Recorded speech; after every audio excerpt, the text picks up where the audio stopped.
So ఇప్పటి వరకు మనం ఏంటంటే స్ట్రింగ్ మెథడ్స్ అన్నీ డిస్కస్ చేసాం. అది ఇప్పుడు ఏంటంటే మీ అందరికి ఇవన్నీ గుర్తున్నాయా లేదా అన్నదే పాయింట్. ఓకేనా? సో స్ట్రింగ్ మెథడ్స్ అన్నీ నేను 1 by 1 మిమ్మల్ని అడుగుతూ ఉంటాను. మీరు నాకు చెప్తే నేను బోర్డు మీద లిస్ట్ అంతా రాస్తూ ఉంటాను. Clear? So first I want to get number of characters present in a string. ఒక స్ట్రింగ్లో ఎన్ని క్యారెక్టర్స్ ఉన్నాయో ఎలా ఐడెంటిఫై చేయాలి? ఏ మెథడ్ యూజ్ చేసి చేయొచ్చు? మనం లెంత్ అనే మెథడ్ని యూజ్ చేసి చేయొచ్చు. So it returns integer value. So number of characters present in a string we can find. Next, I want to check if string is empty or not. So how I can find? We can use isEmpty method.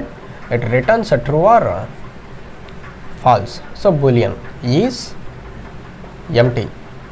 So is ఎంటీని కానీ ఒక string మీద apply చేస్తే ఇది మనకి ఒకవేళ string ఎంటీగా ఉంటే true అని రిటర్న్ చేస్తుంది, ఒకవేళ ఎంటీగా లేకపోతే ఫాల్స్ అని రిటర్న్ చేస్తుంది. క్లియర్ కదా? నెక్స్ట్ వచ్చేసి I want to get particular character in specified index. నేను ఒక ఇండెక్స్ ఇస్తాను, ఆ ఇండెక్స్లో ఉండే క్యారెక్టర్ మనకి రిటర్న్ అవ్వాలి. అప్పుడు మనం ఏ మెథడ్ని యూజ్ చేయొచ్చు? Yes, very good. So returns char, method name is char yet. We have to give index. Next, I want to concatenate two strings. ఇచ్చిన 2 strings మనకి కంబైన్ అవ్వడానికి మనం ఏ మెథడ్ని యూజ్ చేస్తాం? కంకాట్ అనే మెథడ్ని యూజ్ చేస్తాం. Returns updated string. Clear? Next, I want to compare two strings.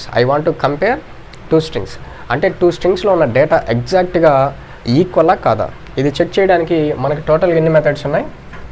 ఒక 2 మెథడ్స్ ఉన్నాయి మనకి. ఏంటంటది? Yes, equals. So returns true or false. So first method వచ్చేసి equals, parameter is object. So ఈక్వల్స్ని యూజ్ చేసి మనం 2 స్ట్రింగ్ ఆబ్జెక్ట్స్ ఎగ్జాక్ట్గా ఈక్వలా కదా చెక్ చేయొచ్చు. ఇదే విధంగా ఇంకొక మెథడ్ ఉంది మనకి. ఏంటది? Very good. Equals ignore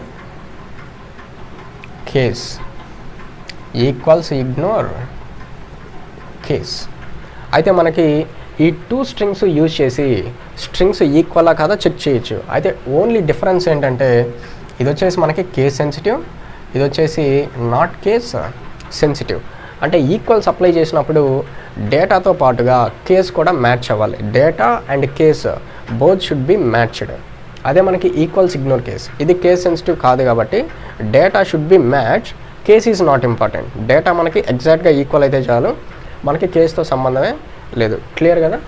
next method, మనం ఇచ్చిన స్ట్రింగ్లో సబ్ స్ట్రింగ్ని రిట్రైవ్ చేయాలి. ఇచ్చిన స్ట్రింగ్లో సబ్ స్ట్రింగ్ని అంటే ఒక ఇండెక్స్ కానిస్తే ఆ ఇండెక్స్ నుంచి స్టార్ట్ అయ్యి ఎండింగ్ వరకు మనకి స్ట్రింగ్ రిటర్న్ అవ్వాలంటే మనం ఏ మెథడ్ని అప్లై చేస్తాం? Very good. సబ్ స్ట్రింగ్ని మనం యూజ్ చేయొచ్చు. సో సబ్ స్ట్రింగ్లో మనం ఒక ఇండెక్స్ని కానీ మెన్షన్ చేస్తే ఆ ఇండెక్స్ నుంచి స్టార్ట్ అయ్యి ఎండింగ్ వరకు అన్ని క్యారెక్టర్స్ మనకి స్ట్రింగ్ వైజ్గా రిటర్న్ అవుతాయి. అయితే తర్వాత ఏంటంటే నాకు ఒక ఇండెక్స్ ఇస్తే ఎండింగ్ వరకు వద్దు, ఒక లిమిట్ వరకు నాకు కావాలి. అంటే స్టార్టింగ్ ఇండెక్స్, ఎండింగ్ ఇండెక్స్ నేనే మెన్షన్ చేద్దాం అనుకుంటున్నాను అని అన్నప్పుడు మీరు ఈ మెథడ్ని యూజ్ చేయొచ్చు. స్ట్రింగ్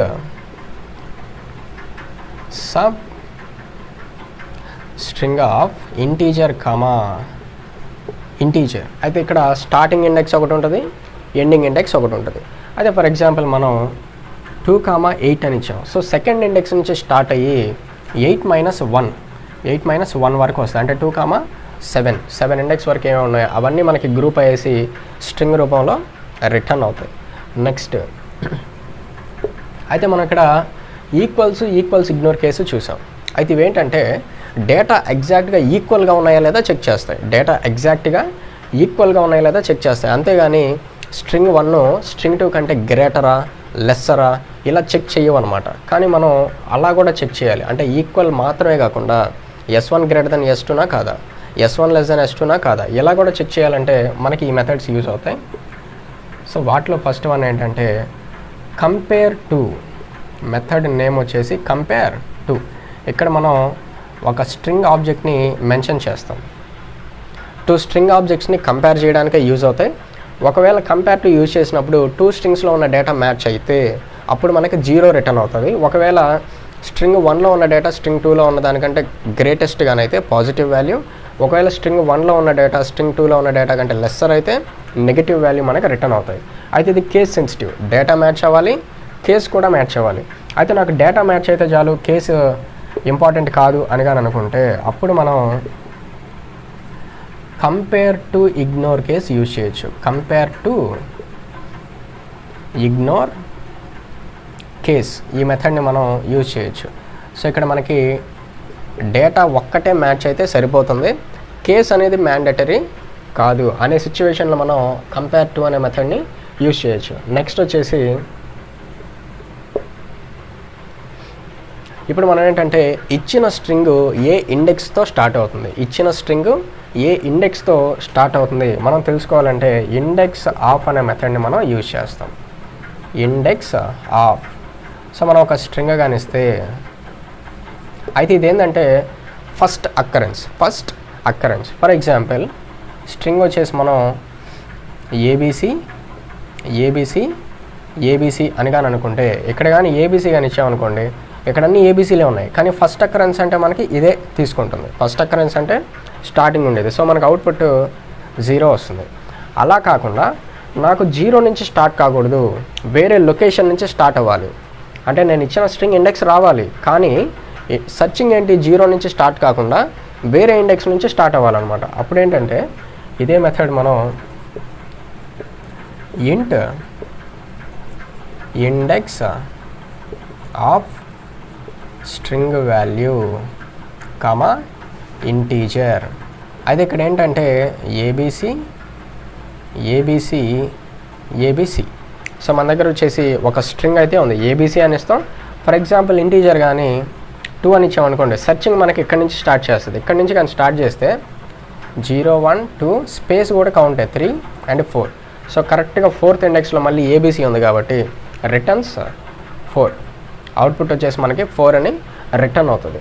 ఓకేనా, ఇది index of.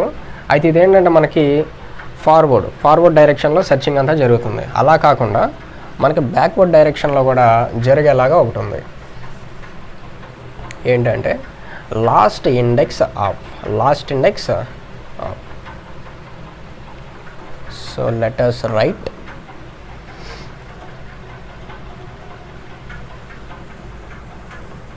So next 13th one returns integer last index of given string. అయితే మనకి ఇండెక్స్ ఆఫ్ అంటే ఫార్వర్డ్ డైరెక్షన్, అదే మనకి లాస్ట్ ఇండెక్స్ ఆఫ్ అంటే బ్యాక్వర్డ్ డైరెక్షన్, సెర్చింగ్ అనమాట. నెక్స్ట్ ఇదే విధంగా returns integer last index of string comma integer. అంటే మనం బ్యాక్వర్డ్ నుంచే సెర్చింగ్ జరుగుతుంది, కానీ ఏంటంటే ఇచ్చిన ఇండెక్స్ నుంచి సెర్చింగ్ అనేది స్టార్ట్ అవుతుంది అనమాట. సో ఇవి వచ్చేసి మనం ఇండెక్సెస్ కనుక్కోవడానికి యూజ్ చేస్తాం. ఇచ్చిన స్ట్రింగ్ ఏ లొకేషన్లో ఉందో కనుక్కోవడానికి మాత్రమే వీటిని మనం యూజ్ చేస్తాం. నెక్స్ట్ వచ్చేసి స్ప్లిట్ మెథడ్. రిటర్న్స్ స్ట్రింగ్ అరే. Method name is split. ఒక స్ట్రింగ్ని మనం మెన్షన్ చేస్తాం. అయితే ఇదేంటంటే ఒక స్ట్రింగ్ని కానీ స్పెసిఫై చేస్తే టోటల్ స్ట్రింగ్ని కట్ చేస్తుంది, అంటే స్ప్లిట్ చేసి స్ట్రింగ్ అరేకి మనకి రిటర్న్ చేస్తుంది. ఇది మనం స్ట్రింగ్ అరే కన్వర్ట్ చేయడానికి. నెక్స్ట్ ఇచ్చిన స్ట్రింగ్ని క్యారెక్టర్ అరేకి కూడా మనం కన్వర్ట్ చేయొచ్చు. సో రిటర్న్స్ క్యారెక్టర్ అరే. మెథడ్ నేమ్ ఈజ్ toChar అరే. మెథడ్ నేమ్ వచ్చేసి మనకి toChar అరే. నెక్స్ట్ ఇచ్చిన స్ట్రింగ్ని లోయర్ కేస్కి కన్వర్ట్ చేయాలి. ఇచ్చిన స్ట్రింగ్ని లోయర్ కేస్కి కన్వర్ట్ చేయాలంటే మనం lower case అనే మెథడ్ని యూజ్ చేయొచ్చు. Lower case. అదే మనం ఇచ్చిన స్ట్రింగ్ని అప్పర్ కేస్కి కానీ కన్వర్ట్ చేయాలంటే సేమ్ ఇదే విధంగా మనకి టు అప్పర్ కేస్ అని చెప్పేసి మెథడ్ ఉంది. So string to upper case returns updated string. Clear కదా? ఈ విధంగా మనకి మెథడ్స్ ఇంకా చాలా ఉన్నాయి. సో ఇంకేమున్నాయి మెథడ్స్ మనకి? కంటైన్స్. సో కంటైన్స్ యూజ్ చేయొచ్చు. కంటైన్స్. సో కంటైన్స్ ఏంటంటే మనం ఇచ్చిన స్ట్రింగ్ అంటే ఇచ్చిన సబ్ స్ట్రింగ్లో ప్రజెంట్ అయ్యి ఉంటే ట్రూ అని రిటర్న్ చేస్తుంది, లేదంటే ఫాల్స్. ఓకేనా? If the given string is present in original string then it returns true, otherwise false. Next వచ్చేసి hash code. Int hash code returns hash code of given string. Returns hash code of given string. ఇది ఎలా work అవుతుందో కూడా నేను previous క్లాస్లో ఫార్ములాతో సహా గీసి చూపించాను. ఓకేనా? మీకు గుర్తుందా? నెక్స్ట్ వచ్చేసి ఇంకేమైనా మెథడ్స్ని మిస్ చేసామా? Length, concat, contains, trim. So మనం నెక్స్ట్ ట్రిమ్ అనే మెథడ్ గురించి చూద్దాం. ట్రిమ్. సో ట్రిమ్ యూజ్ చేస్తే ఏమవుతుందంటే ఒక స్ట్రింగ్ అని తీసుకుంటే స్పేసెస్ ఉండొచ్చు, స్టార్టింగ్లో ఉండొచ్చు, మిడిల్లో ఉండొచ్చు, ఎండింగ్లో ఉండొచ్చు. కానీ ట్రిమ్ యూజ్ చేసినప్పుడు ఏమవుతుందంటే స్టార్టింగ్ స్పేసెస్, ఎండింగ్ స్పేసెస్ ఇవి రెండు రిమూవ్ అవుతాయి, మిడిల్లో స్పేసెస్ అలాగే ఉంటాయి. ఓకేనా? స్టార్టింగ్ అండ్ ఎండింగ్ స్పేసెస్ మాత్రమే రిమూవ్ అవుతాయి. నెక్స్ట్ వచ్చేసి మనకి కొన్ని కన్వర్షన్ మెథడ్స్ ఉన్నాయి. కొన్ని కన్వర్షన్ మెథడ్స్ అవన్నీ ఎలా ఉంటాయంటే వాల్యూ ఆఫ్ అని చెప్పేసి ఉంటాయి. అన్ని మెథడ్స్ వచ్చేసి స్టాటిక్గానే మనకు ఉంటాయి అన్నమాట. అన్నీ స్టాటిక్గానే ఉంటాయి. రిటర్న్స్ స్ట్రింగ్, అన్ని స్టాటిక్ మెథడ్సే స్ట్రింగ్ వాల్యూ రిటర్న్ చేస్తాయి. సో వీటిలో మనకి ఏంటంటే కన్వర్ట్ చేయడానికి యూజ్ అవుతాయి. Either primitive data type of వాల్యూస్ని కావచ్చు, ఆబ్జెక్ట్ టైప్ ఆఫ్ డేటాని కావచ్చు, కన్వర్ట్ చేయడానికి యూజ్ చేస్తాం. మెథడ్ నేమ్స్ ఎలా ఉంటాయంటే value of integer. We can convert given primitive integer to string value. Next 23rd static only, string only, value of for given long type. అదే మనకి 24 given float type. Next ఇదే విధంగా ఇంకొక method for double type and 26 చెప్పాలా characters boolean. Very good. Next boolean. ఇవన్నీ primitive టైప్స్ని convert చేయడానికి. అదే మనకి ఆబ్జెక్ట్ కన్వర్ట్ చేయాలంటే మనం ఇప్పుడు పారామీటర్ వచ్చేసి ఆబ్జెక్ట్ టైప్. ఏ type? Object type. So value ఆఫ్కి సంబంధించి ఇంకొక 2 మెథడ్స్ కూడా మనం డిస్కస్ చేసాం. ఏంటంటే చెప్పాలా? క్యారెక్టర్ అరే. సో క్యారెక్టర్ అరే ఇస్తే మనకి అది దేనికి కన్వర్ట్ అవుతుంది? స్ట్రింగ్కి కన్వర్ట్ అవుతుంది. అన్ని methods value of. Next 30 character అరేనే, కాకపోతే మనం లిమిట్ని మెన్షన్ చేస్తాం అనమాట. సో ఇంటీజర్ అంటే స్టార్టింగ్ ఇండెక్స్ మెన్షన్ చేయాలి. అక్కడి నుంచి ఎన్ని క్యారెక్టర్స్ మెన్షన్ చేస్తే ఆ గ్రూప్ ఆఫ్ క్యారెక్టర్స్ వరకు మనకి కన్వర్ట్ అయ్యి స్ట్రింగ్ రూపంలో రిటర్న్ చేస్తాయి. ఇంకేమన్నా మెథడ్స్ మిస్ చేసామా? Get bytes. Very good. So 31 వచ్చేసి get bytes returns byte array. ఇంకేమన్నా? Replace set get bytes. So ఇదేంటంటే ఇచ్చిన స్ట్రింగ్లో ఈచ్ క్యారెక్టర్ యాస్కీ కోడ్స్ని రిటర్న్ చేస్తుంది. సో నెక్స్ట్ వచ్చేసి అంటే రీప్లేస్ సెట్. ఇంకేమన్నా? Okay 32nd.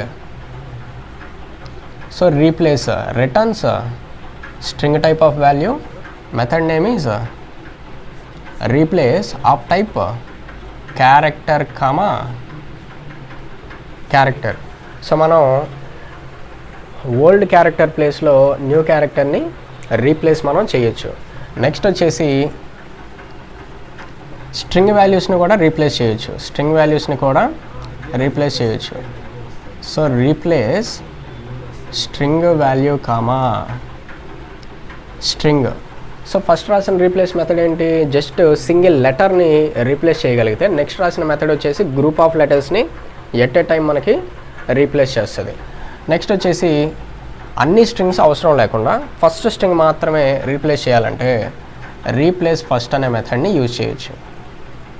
ఇంకేమైనా మెథడ్స్ మిస్ చేసామా? Replace first of string comma string, yes concat return. ఇంకేమైనా మిస్ అయినాయా? నెక్స్ట్ ఇంకొక 2 మెథడ్స్ వచ్చేసి మనకి స్టార్ట్స్ విత్ ఒకటి, ఎండ్స్ విత్ ఒకటి. స్టార్ట్స్ విత్ ఆఫ్ స్ట్రింగ్ అంటే ఎందుకు యూజ్ అవుతుంది ఇది, మనం ఇచ్చిన స్ట్రింగ్తో టార్గెట్ స్ట్రింగ్ అనేది స్టార్ట్ అవుతుందా లేదా చెక్ చేయడానికి యూజ్ అవుతుంది. ఒకవేళ స్టార్ట్ అయితే ఏం రిటర్న్ చేస్తుంది, Boolean value true, Boolean value return చేస్తుంది. అదేవిధంగా మనకి ఏముంది, ఎండ్స్ విత్ గివెన్ స్ట్రింగ్. ఒకవేళ టార్గెట్ స్ట్రింగ్ అని మనం ఇచ్చిన స్ట్రింగ్తో స్టార్ట్ అయ్యే పని అయితే మనకి బూలియన్ వాల్యూ రిటర్న్ చేస్తుంది. క్లియర్ కదా? ఇవన్నీ మనకి దేనికి సంబంధించిన మెథడ్స్, ఏ క్లాస్కి సంబంధించినటివి, స్ట్రింగ్ అనే క్లాస్కి సంబంధించినటివి. ఇంకా మనం స్ట్రింగ్కి సంబంధించి ఎన్ని క్లాసులు చెప్పుకోవాలి, స్ట్రింగ్ బఫర్ ఒకటి, స్ట్రింగ్ బిల్డర్ ఒకటి. ఇక్కడ దాకా ఎన్ని మెథడ్స్ వచ్చినాయి, స్ట్రింగ్లోనే 36 మెథడ్స్ వచ్చాయి. స్ట్రింగ్ బఫర్లో ఇంకొక 30 వస్తాయి. ఆబ్వియస్లీ చెప్పాలంటే ఒక 40 దాకా ఉంటాయి. ఓకేనా? స్ట్రింగ్ బిల్డర్లో ఇంకొక 50 ఉంటాయి. ఇవన్నీ మీరు కానీ నేర్చుకుంటే స్ట్రింగ్ మీద ఏ క్వశ్చన్ అన్నా సాల్వ్ చేయొచ్చు. ఓకేనా? సో స్ట్రింగ్లో ఉండే 36 గుర్తుపెట్టుకోవాలా, స్ట్రింగ్ బఫర్లో ఉండే 45 గుర్తుపెట్టుకోవాలి. నెక్స్ట్ స్ట్రింగ్ బిల్డర్లో ఉండే 45 మెథడ్లు గుర్తుపెట్టుకోవాలి. ఇవన్నీ కానీ గుర్తుపెట్టుకుంటే ఏంటి, స్ట్రింగ్ మీద ఏ క్వశ్చన్ ఇచ్చినా కూడా హ్యాపీగా మీరు సాల్వ్ చేయొచ్చు. గుర్తుపెట్టుకుంటారా? అవి కూడా పెట్టుకుంటారా? సో మనకి స్ట్రింగ్ బఫర్లో ఇవే మెథడ్స్ ఉంటాయి. స్ట్రింగ్ బఫర్లో ఇవే మెథడ్స్ ఉంటాయి. అడిషనల్గా ఇంకొక 5 or 6 మెథడ్స్ ఉంటాయి. అడిషనల్గా 5 or 6 మెథడ్స్ ఉంటాయి. సేమ్ అదే వైజ్ ఈ మెథడ్స్, ఆ స్ట్రింగ్ బఫర్లో ఉన్న మెథడ్స్ స్ట్రింగ్ బిల్డర్లో ఉంటాయి. ఎస్, క్లియర్ కదా? ఇవే మెథడ్స్ స్ట్రింగ్ బఫర్లో ఉంటాయి, ఇవే మెథడ్స్ స్ట్రింగ్ బిల్డర్లో ఉంటాయి. అయితే డిఫరెన్సెస్ ఏంటి అనేది నెక్స్ట్ క్లాస్లో మనం చూడాలి. క్లియర్ కదా?